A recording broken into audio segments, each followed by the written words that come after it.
أعوذ بالله من الشيطان الرجيم بسم الله الرحمن الرحيم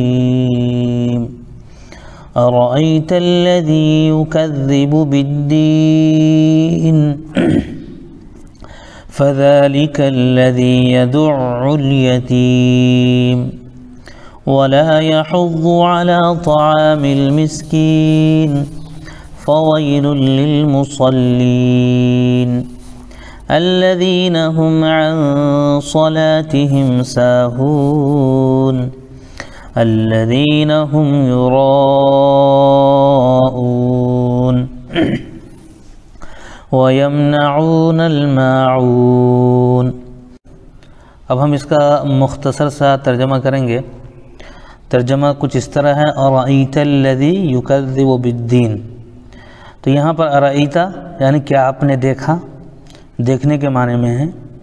الذی جس نے، یکذب جھٹلاتا ہے، بالدین روز جزا کو، یعنی جو انصاف کا دن ہوگا، بدلے کا دن ہوگا، اس کو تو اللہ تعالیٰ فرما رہے ہیں ارأیت الذی یکذب بالدین، کیا تم نے اس کو دیکھا نہیں جو انصاف کے دن کو جھٹلاتا ہے۔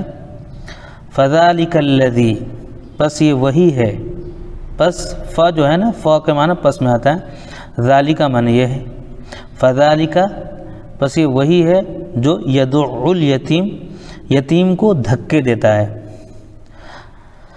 ولا یحض علی طعام المسکین، اور مسکین کو کھانا نہیں کھلاتا، اور کسی دوسرے کو اس کی ترغیب بھی نہیں دیتا۔ یعنی ولا یحض کے معنی ہوتا ہے ترغیب دینا، کسی کو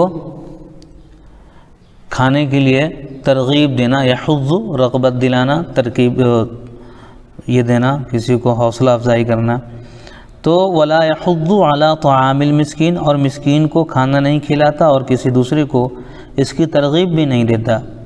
فویل، ویل ہے فویل للمصلین، ویل پس خرابی ہے، للمصلین ایسے نمازیوں کے لیے ہے نا، الذین جو لوگ، ہم عن صلاتہم اپنی نماز سے غافل ہیں، جو اپنی نمازوں سے بے خبر ہیں، ساہون۔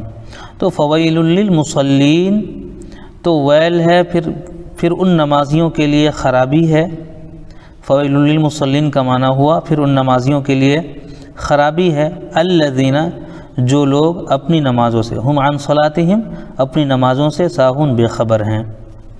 اچھا، الذین هم یراؤون، جو دوسروں کو دکھانے کے لیے کرتے ہیں، جو دوسروں کو دکھانے کے لیے کرتے ہیں، یراؤون کے معنی ہوتا ہے دکھاوا کرنے والے۔ وَيَمْنَعُونَ الْمَاعُونَ، اور روکتے نہیں، وَيَمْنَعُونَ الْمَاعُونَ، اور استعمال کرنے کی چیز کوئی ان سے تھوڑی دیر کے لیے مانگے تو بھی نہیں دیتے۔ یہ معاون کا جو لفظ ہے، معاون کہتے ہیں ان تمام چیزوں کو جو چھوٹی چھوٹی چیزیں ہوتی ہیں، جو عام طور پہ ہمارے گھروں میں ہوتی ہے، جیسے پھاوڑا ہوا، پہلے زمانے میں لوگ ایک دوسرے سے ماچس مانگ لیا کرتے تھے۔ اسی طریقے سے جو چھوٹی چھوٹی چیزیں ہیں، ضرورت کی چیزیں ہیں، تو لوگ ایک دوسرے سے مانگ کر کے کام کر لیا کرتے تھے، پھر واپس کر دیا کرتے تھے، تو اسی کو کہتے ہیں۔ اور استعمال کرنے کی چیز کوئی ان سے تھوڑی دیر کے لیے مانگے تو بھی نہیں دیتے، تو کہا گیا کہ بھائی دینا چاہیے، جس کو سامان آپ کا ہے آپ کو تو واپس آ ہی جائے گا، لیکن دوسرے کی ضرورت پوری ہو جائے گی۔ خیر، اللہ تعالی ہم سب کو عمل کی توفیق عطا فرمائے۔